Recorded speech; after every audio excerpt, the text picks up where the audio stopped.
mais. Tá, glória. Graça e paz, igreja. Amém? Queria convidar você já a sentar. Não vou iniciar com um texto base, mas hoje vai ter muita leitura, por isso que as luzes vão ficar aí acesas. Se você já puder ir abrindo aí a sua Bíblia no livro do Evangelho de João. Amém? Aqui atrás é para ler só para quem não trouxe Bíblia. Quem trouxe Bíblia, acompanha na Bíblia, amém? E hoje eu queria falar o seguinte, tem coisa melhor do que falar sobre o nosso Deus? Não tem, né? O nosso Deus, ele decidiu se revelar a nós, né? Nós só o conhecemos porque ele voluntariamente decidiu se revelar ao homem.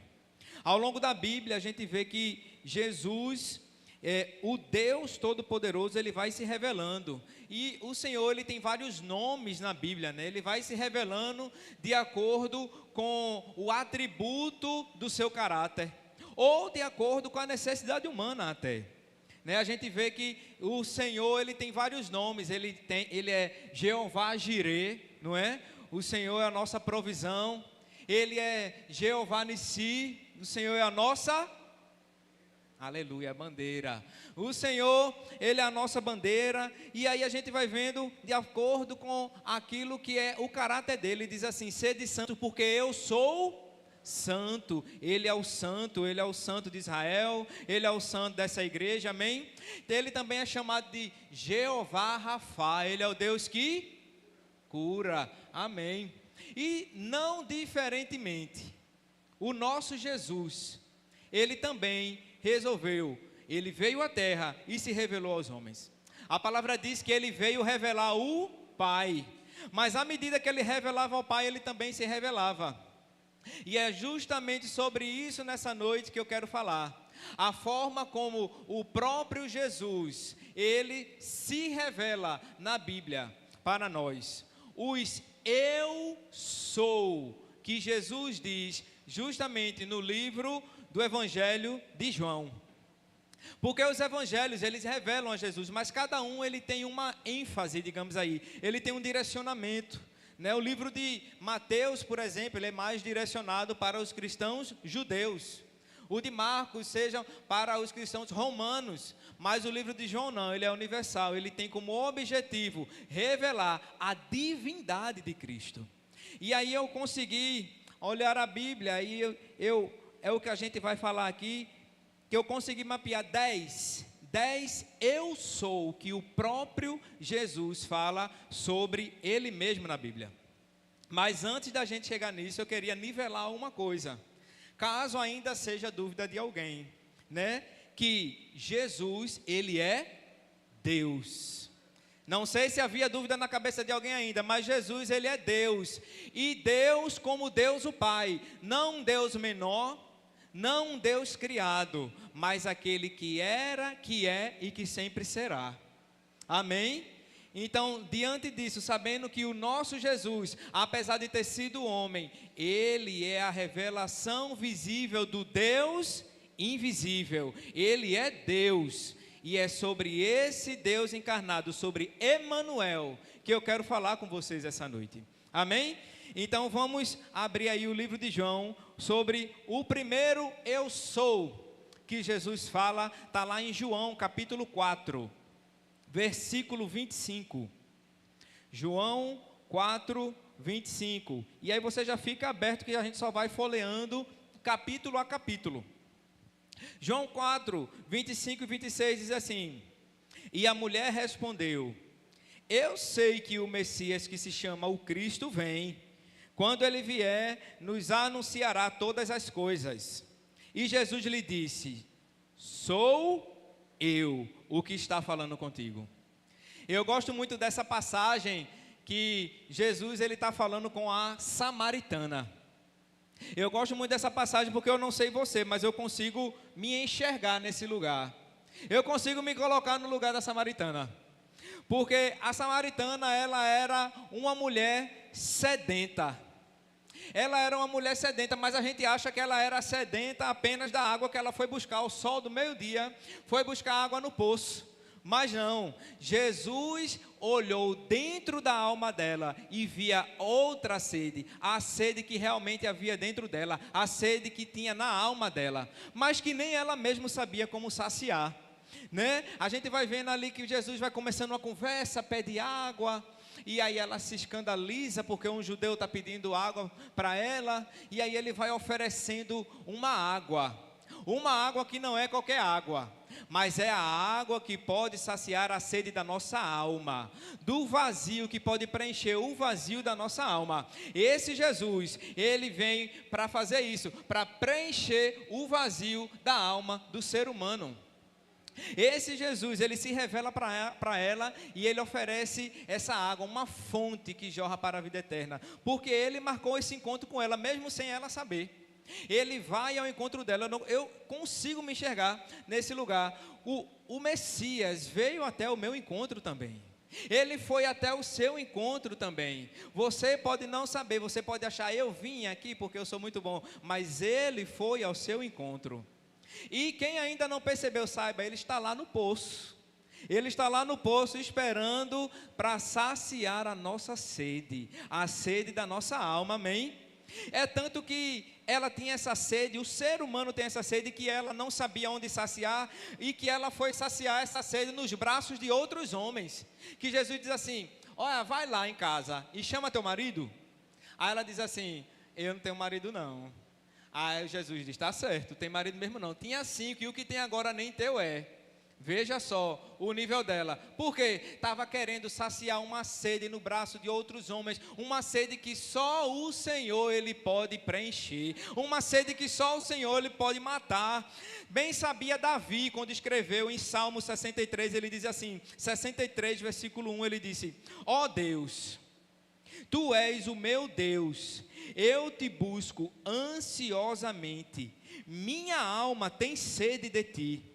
Meu ser anseia por Ti em uma terra seca e exaurida, aonde não há água.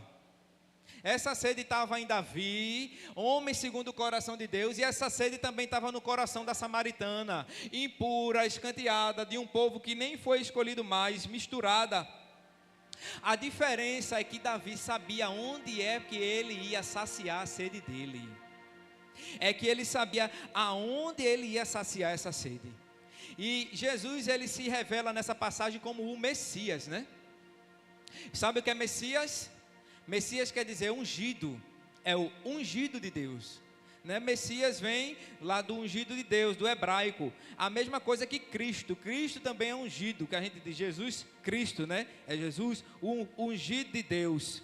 E sabe o que é que o ungido de Deus falou sobre ele mesmo, lá em onde ele lê Isaías 61, versículo 1, ele diz assim, o Espírito do Senhor Deus está sobre mim, porque o Senhor me ungiu para pregar boas novas aos oprimidos. Enviou-me a restaurar os de coração abatido, a proclamar liberdade aos cativos e a pôr os presos em liberdade. Esse Messias, ele foi até o encontro dessa mulher para pôr a alma dela em liberdade. Esse Messias, ele tem o poder que nenhum outro, de tirar os cativos da mão de Satanás, da mão do pecado, e trazer liberdade a essas pessoas. E esse Jesus, ele está aqui, e se você crer, esse Jesus está lá na sua casa, esse Jesus está lá no seu trabalho, esse Jesus está lá naquela situação que você acha que pode ser impossível, mas a palavra diz que o ungido de Deus veio para libertar os cativos de Satanás. Ele tem o poder para libertar toda e qualquer pessoa, até o mais sujo. A palavra diz aquele mais sujo, o pecado mais vermelho como a escarlate, querido. Ele tem poder de purificar de todo o pecado. Amém? A gente vê também o outro eu sou de Jesus, o segundo. Está lá em João capítulo 6, passa 2 capítulos para frente. João capítulo 6, versículo 35.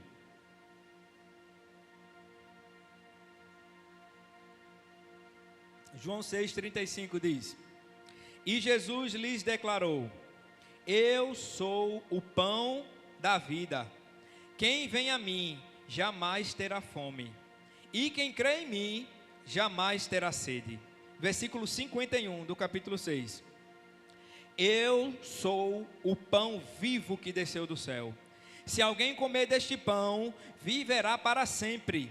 E o pão que eu darei pela vida do mundo é a minha carne. Aleluia. Domingo a gente estava fazendo o que aqui mesmo?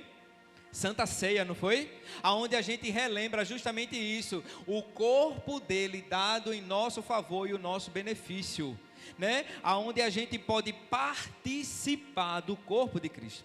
Agora é engraçado que lá no capítulo 4 ele ofereceu uma água, né? Aqui ele está oferecendo, ele está dizendo que ele é o pão vivo que desceu do céu.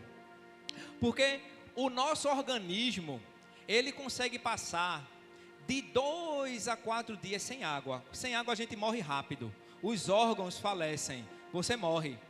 Mas com a ausência de comida, o ser humano ainda consegue passar algumas semanas. Dependendo aí da condição física, da reservazinha que você tiver. Não é, pastor Bruno? Não. Da reservazinha aí que você tiver uma reservazinha mais, consegue durar até mais tempo. E é isso que muitas vezes acontece na vida do crente, né? O crente vem, se alimenta, mas aí vem as coisas da vida, né? E aí começa a deixar, começa a buscar, deixa de ler a Bíblia em casa, deixa de ir para o lugar secreto da oração, começa a vir mais espaçadamente para a igreja, mas acha que está tudo bem, porque tem um pouquinho de reserva, né? Tem um pouquinho de reserva, vai achando que está tudo bem. Mas não, meu querido, uma hora a fome aperta. E quando a fome aperta, a carne, ela não quer saber não, ela vai se alimentar da primeira coisa que ela vê na frente, viu? Ela é insaciável, e se você não estiver alimentando o seu corpo e o seu espírito do pão vivo que desceu do céu, ela vai se alimentar da primeira coisa que ela vê na frente, da primeira lavagem de porco que ela vê na frente, ela vai se alimentar. Lembra do filho pródigo? Lucas capítulo 15, Lucas capítulo 15, se você quiser aí abrir depois, já versículo 16, 17, diz que o filho, ele tinha pão lá na casa do pai, mas aí ele pediu dinheiro, tinha uma reserva boa, foi-se embora viver a vida dele, e aí a fome apertou.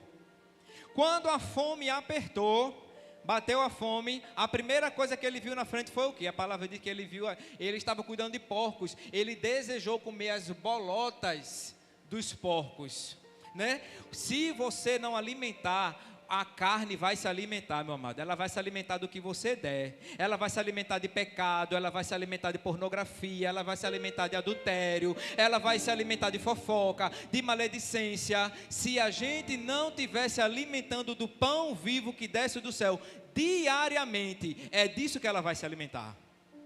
Mas aí ele cai em si, né? A palavra diz que ele cai em si, ele diz assim: meu Deus, os servos do meu pai têm pão em abundância, e eu aqui, eu vou lá, eu vou voltar lá pedir para ele me fazer pelo menos igual um desses servos, que tem pão em abundância. Ei, meu amado, pão vivo que desceu do céu está na casa do pai, amém?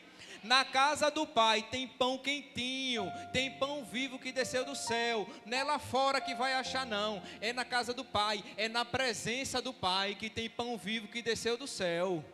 É na presença dele que a gente vai encontrar esse pão. E aí ele volta e o pai recebe lá de braços abertos. E ele que ia se colocar como servo, o pai recebe ele como filho. Aí se para um servo tem abundância de pão, meu amado, imagine para mim e você que é filho.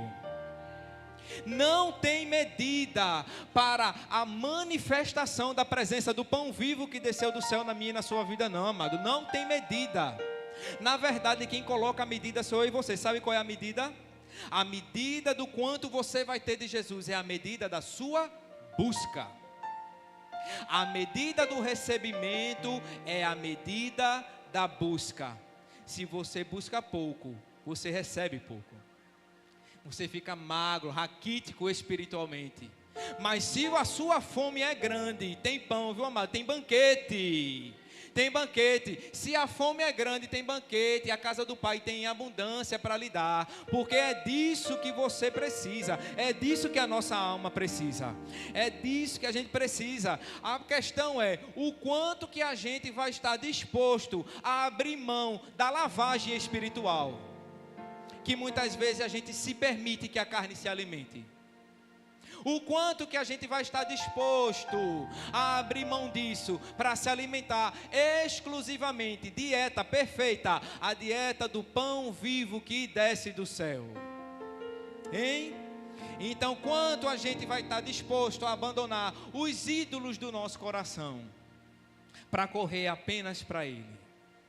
Amém? Fica a pergunta, né? Terceiro eu sou, em que ele diz lá em João capítulo 8, passa mais 2 capítulos, João capítulo 8, versículo 12, ele diz: então Jesus voltou a falar-lhes: eu sou a luz do mundo, quem me seguir jamais andará em trevas, mas terá a luz da vida. Capítulo 9, versículo 5, ele repete: enquanto estou no mundo, eu sou a luz do mundo. Meu amado, a luz, ela ilumina o quê? Aquilo que está em trevas. A luz ilumina aquilo que está em trevas. E quem está em trevas está o quê? Está no oculto, está escondido, é aquilo que não é visto, é aquilo que não é conhecido. Já experimentou andar no escuro de madrugada? Você pode conhecer a sua casa, como a palma da sua mão. Mas se você for andar de madrugada, é capaz de dar aquele chutinho na beirinha do dedinho, não é? Aquilo que está no escuro não é conhecido. Quando Jesus fala muitas vezes de luz, está muitas vezes voltado a conhecimento. Quem aqui já ouviu falar que a Idade Média, ela é comparada com a idade, ela é chamada de Idade das Trevas, não é? Ela é chamada de Idade das Trevas. Por que ela já foi chamada assim? Porque na Idade das Trevas, considerava-se que houve pouco conhecimento científico ou cultural. Então, e veio outro grupo depois, né? Um movimento chamado de Iluminismo, ou seja, aqueles que estavam abertos ao conhecimento. Entende? É quando o que traz verdadeiramente conhecimento, luz, é o conhecimento. Mas eu vou te dizer uma coisa: apesar da Idade Média ser chamada de Idade das Trevas, ao meu olhar, o tempo que vivemos hoje parece que o ser humano, que a humanidade nunca esteve em tantas trevas. E não é treva da falta de conhecimento científico, porque tem muito. Tem tanto que se você não prestar atenção, você se alimenta até do que não deve. Tem muito, mas parece que o mundo nunca esteve em tantas trevas, onde o certo parece o errado, e que o errado parece o certo. Você tem essa impressão? Hoje o pai não pode mais educar o filho, dar uma palmadinha, não é? Por quê? Porque vai traumatizar, porque vai fazer isso, aí os valores se invertem, não é? Há 20 e 30 anos atrás, meu amado, se você chegasse no meio de um monte de gente e dissesse assim: aborto é crime e aborto é errado, a maioria das pessoas ia dizer: é errado, ou não é? Mas hoje as coisas estão tão loucas que porque alguém, ou um governo, ou uma mídia, ou alguém diz assim: não, aborto é questão de saúde pública, aí as pessoas acreditam. Eu já vi crente reproduzindo isso: aborto é assassinato de bebê. Acabou-se. Mas as coisas estão tão fora do eixo, estão tão invertidas, em que o mundo fala tantas coisas, que aí as pessoas simplesmente vão e acreditam. Não, realmente, joga um monte de número, diz aí que metade das mulheres brasileiras estão morrendo de aborto, e aí, não, é questão de saúde pública. E se eu falar aqui, vai ter muitas outras coisas. E o meu medo, eu sei que o mundo ele jaz no maligno. O meu medo são essas mentiras se instalarem dentro das igrejas. Então é o conhecimento. Salmo 119, versículo 105 diz assim: Lâmpada para os meus pés é a tua palavra, e luz para os meus caminhos. Ele é a nossa verdadeira luz. Ele é quem pode iluminar os nossos passos. Essa luz, esse conhecimento é Jesus. E é essa luz que nós precisamos resplandecer. Ele falou sobre ele e ele falou também sobre você. Ele disse: vós sois sal da terra e luz do... Nós refletimos a luz dele, amado. E aí, será que a gente está refletindo essa luz dele aí? Para ser oposição a essas mentiras, a engano que está sendo contado aí nesse mundo? Nós precisamos ser essa luz, resplandecer a luz dele, a luz que só ele tem para esse mundo que está em trevas. Amém, igreja? Aleluia. Outro eu sou, que ele diz, está lá em João capítulo 10, versículo 7, e diz: então, Jesus voltou a falar-lhes: em verdade vos digo, eu sou a porta das ovelhas. No versículo 9 ele repete: eu sou a porta, se alguém entrar por mim será salvo, entrará e sairá e achará pastagem. Se você ler o versículo, o capítulo todo, ele vai estar dizendo que o ladrão, o salteador, ele quer entrar até por onde não deve, ele quer enguiçar lá a cerca. Mas quem quer ser salvo, entra pela porta e encontra um aprisco. Ele está falando de ovelha. Sabe o que é aprisco? O que é aprisco? É o abrigo das ovelhas, né? Não se entra no reino do céu de qualquer jeito. Tem um caminho e tem uma porta, viu, amado? Tem uma porta, é a porta por onde a gente entra. E ele diz que você entrar e sairá e achará pastagem. Pastagem para ovelha é o que, amado? É provisão. Nele tem provisão, amém? No Senhor tem provisão. Não se entra no reino dos céus de qualquer jeito. É pela porta que é Jesus. Nesse mesmo capítulo, capítulo 10, 2 versículos depois, Jesus diz assim, o quinto eu sou, ele diz: eu sou o bom pastor. O bom pastor dá a vida pelas ovelhas. Versículo 14 ele diz de novo: eu sou o bom pastor, conheço as minhas ovelhas e elas me conhecem. Nesse mesmo capítulo diz assim: olha, as minhas ovelhas, elas conhecem a minha voz. Se eu falar, elas conhecem a minha voz. Aqueles que são dele, ouvem a voz dele e reconhecem e atendem o chamado. Quando ele diz vem, você pode até resistir, amado, mas você vem. Mas você vem. Alguns aqui eu creio que pode ter até resistido, mas uma hora aquele que é a ovelha dele diz assim: vem, e você vem. Aquele que é a ovelha dele, vem. Ele é o bom pastor, o mesmo pastor que Davi falou lá em Salmo 23, todo mundo conhece, né? O Senhor é meu e nada me faltará. De nada terei falta. E quando ele diz de nada terei falta, não é do luxo da vida não, viu, amado? Ele sabe do que você precisa. É o que você realmente precisa que não vai faltar. Que ele diz que não vai faltar. Seguindo, ele diz assim: deitar-me faz em verdes pastos, guia-me mansamente a águas tranquilas. O pastor leva para dormir em pastos verdejantes e guia mansamente assim, ó, vem ovelhinha, a águas tranquilas. Esse pastor, além de provisão, ele tem descanso. Ele tem descanso para a sua alma, amado.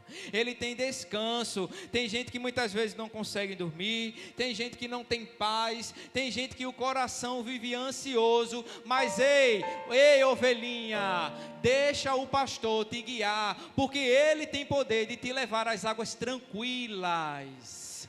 as águas tranquilas. Tem gente que daria tudo, tem muito dinheiro, daria tudo para ter paz. Você tem o pastor que lhe conduz às águas tranquilas, que tem o poder de te dar paz, aquietar esse coração. Se deixe ser guiado por ele. Não dê uma de ovelhinha rebelde, não. Se deixe, se entregue e diga: Jesus, eu paro por aqui, eu desisto por aqui, as minhas forças acabaram, me guia. Ele está dizendo: eu te levarei às águas tranquilas. Aleluia. Mas aí tem gente que pode olhar para o Salmo 23 e dizer assim: Ed, sabe onde é que eu me reconheço no Salmo 23? No vale da sombra e da morte. Parece que eu estou no vale da sombra e da morte. E pode até dizer planície, vamos lá para relevo, né? Planície, montanha, e entre duas montanhas, lá no alto, lá no fundão, existe o vale. Traduzindo para os dias de hoje, tem gente que pode dizer assim: Ed, eu estou no fundo do poço. Mas deixa eu te dizer uma coisa, na mesma passagem que diz assim: ainda que eu ande pelo vale da sombra da morte, ele diz: não temerei mal algum, porque tu estás comigo. Meu amado, na vida do crente não vai ser só vale, não vai ser só montanhas e planícies, vai ter vale também. Você pode até estar no vale nesse momento, mas deixa eu te dizer uma coisa: o Senhor está contigo.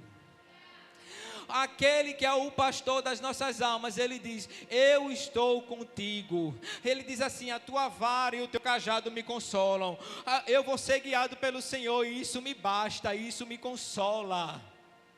Nós precisamos, o pastoreio do bom pastor na nossa vida deve nos bastar.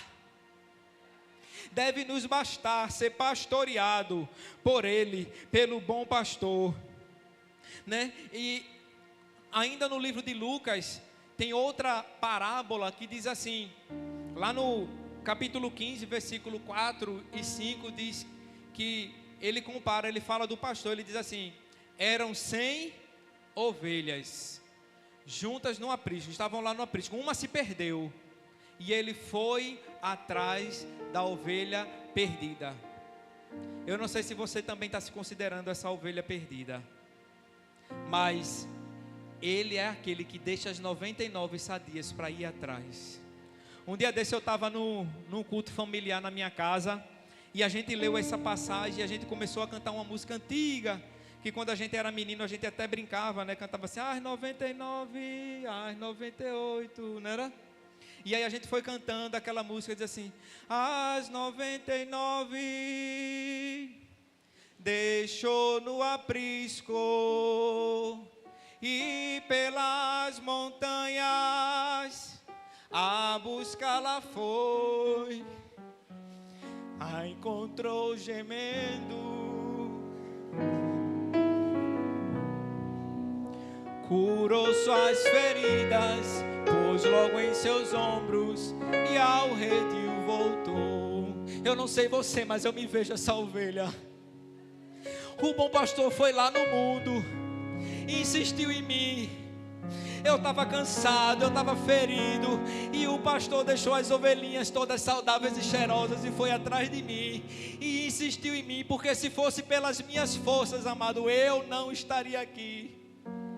E essa é minha história, eu tenho certeza que há de muitos aqui. O pastor foi lá no mundo, ele deixou tudo e foi atrás de você.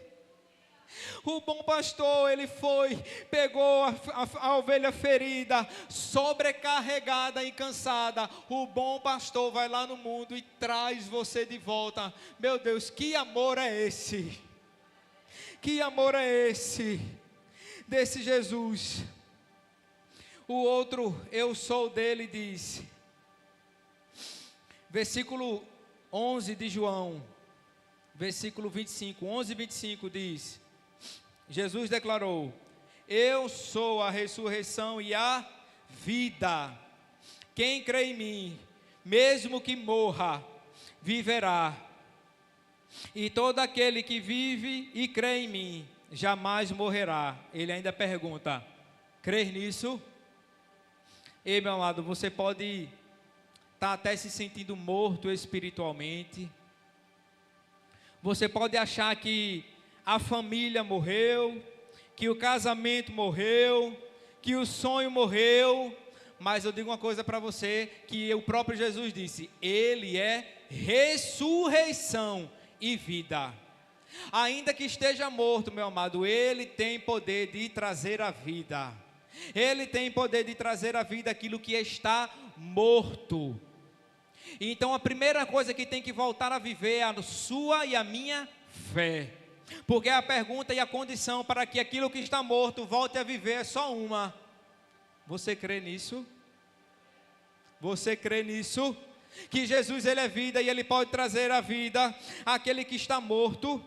Aquele desviado lá que você conhece, aquele que nunca conheceu Jesus do coração duro, a palavra diz que Ele tem poder de trocar o coração de pedra e colocar um coração de carne.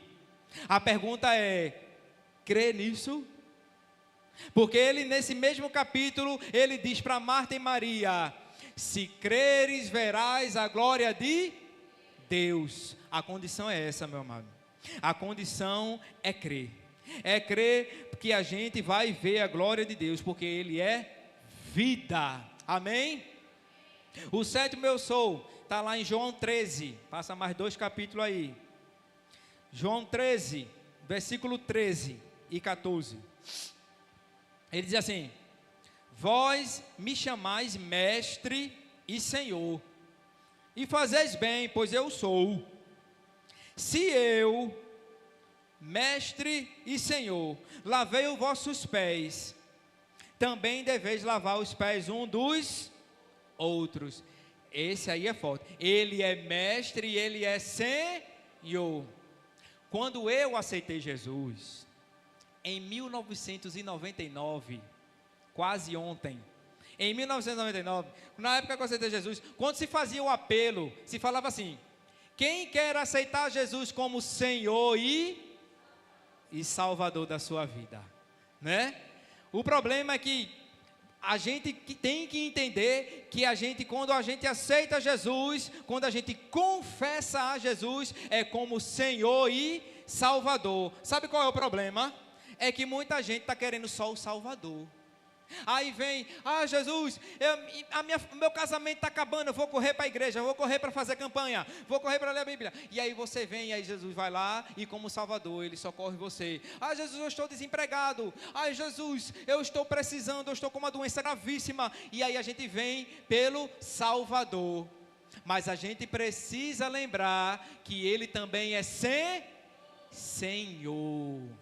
E é esse Senhor que a gente precisa se submeter, amado. A gente precisa se submeter. Então sim, vai ter momento que você vai ter que abdicar de determinadas rodas de conversa. Vai ter momento que você vai ter que abdicar de determinado linguajar. Vai ter momento que você vai ter que abdicar de determinados pensamentos. Por quê? Porque eu quero? Não, porque Ele é Senhor. Vai ter momento que você vai ter que aumentar um pouquinho a sua roupa. Eita, lá vem ele com religiosidade, né? Lá vem o religioso, porque quando fala nisso, né? Religiosidade nada, amado. A palavra diz assim, segui a paz com todos e a santificação, sem a qual ninguém verá o Senhor. Ninguém verá o Senhor. É a esse Kyrios, que é como ele é chamado no grego, centenas de vezes no Novo Testamento. Ele devemos prestar obediência, porque Ele é Senhor. O mundo está querendo mostrar um Jesus aí que parece, a impressão que eu tenho é que o mundo quer pintar um Jesus que parece um hippie, paz e amor. Venha e continue como estás. Ele é Senhor. Venha, amado, venha com todas as suas mazelas, mas Ele tem poder para nos purificar, como um pastor amigo meu diz, dar um banho de sangue e nos santificar. Amém?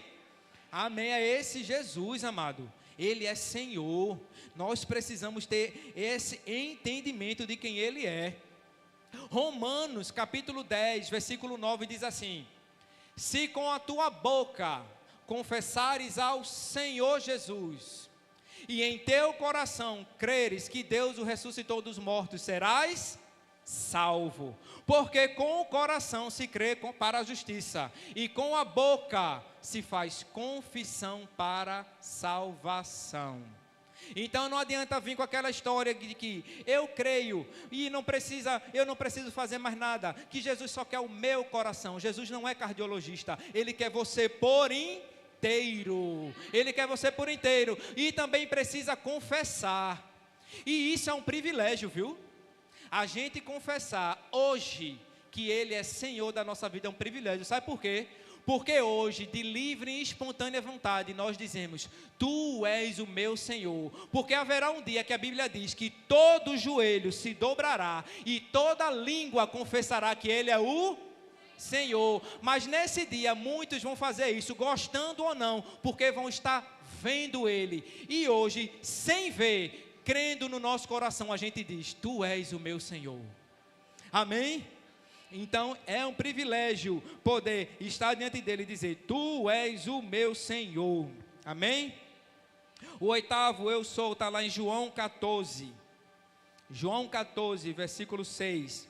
Conhecidíssimo.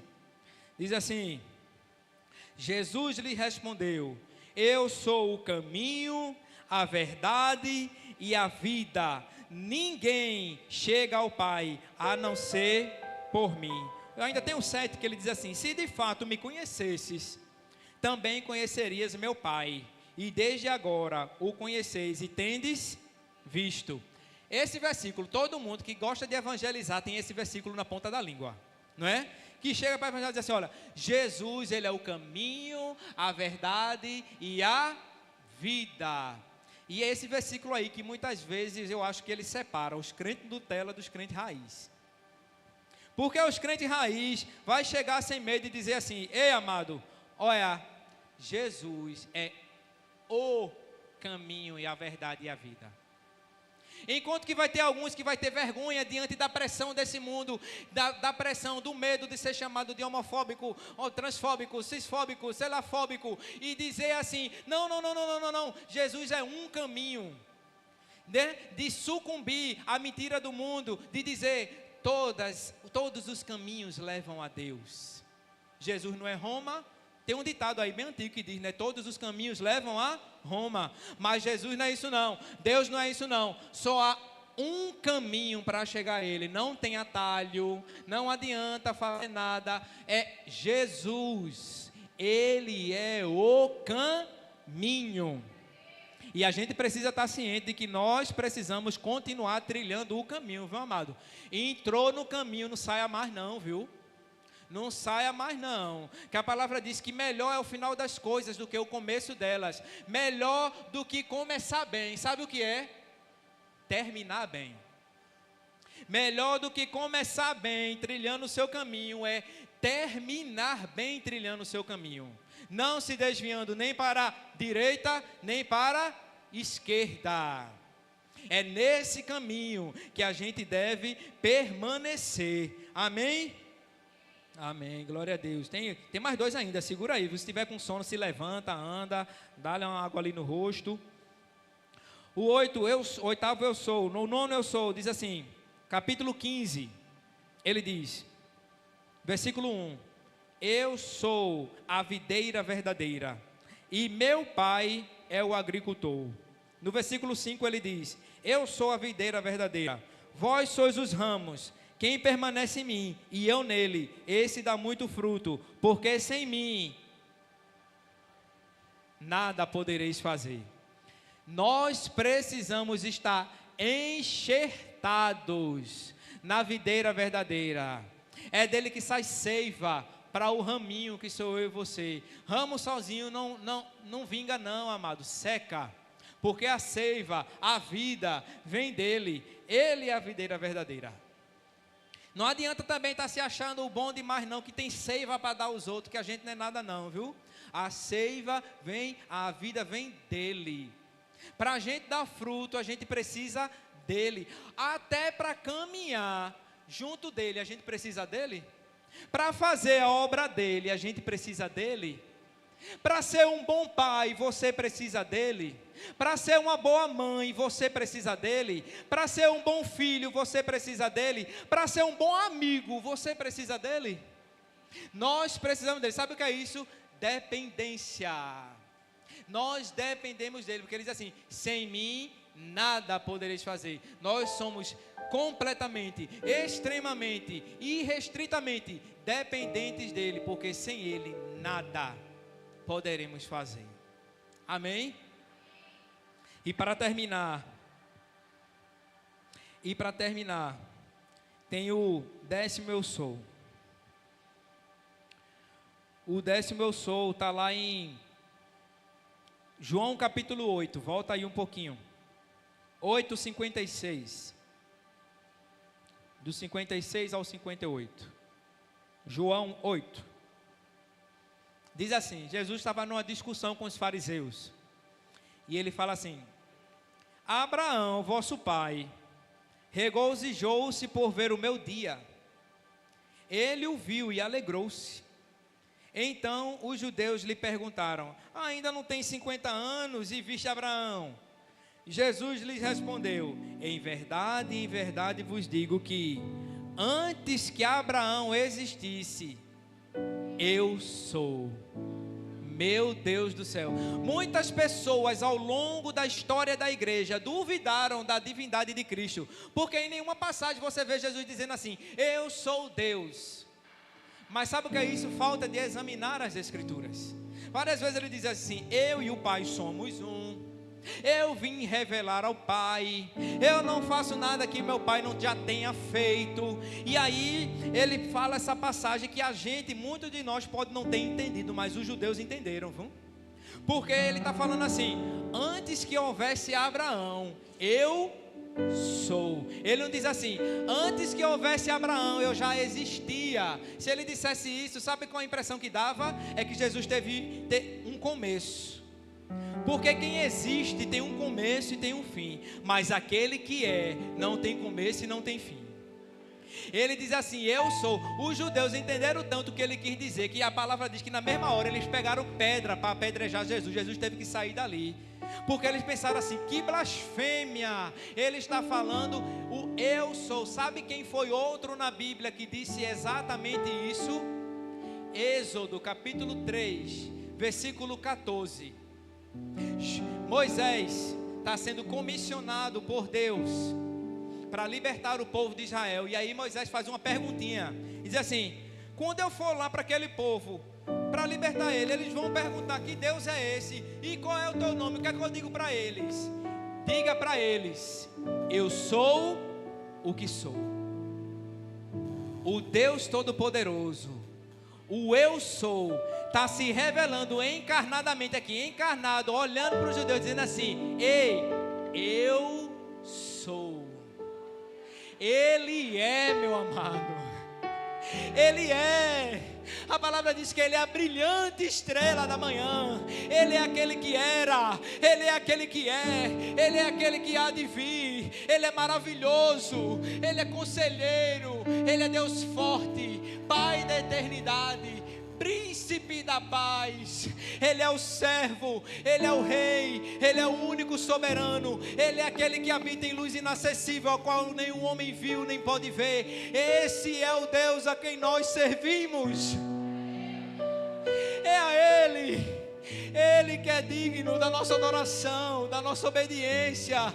Ele é digno de entregarmos a nossa vida em completa devoção. É a Ele, é somente Ele que entregou tudo. E em troca, Jesus não é modesto aí a dizer não, Ele também quer tudo de nós. Ele quer tudo de nós, porque Ele deu simplesmente tudo. Amém, igreja? Pode se colocar de pé. E que Deus seja louvado.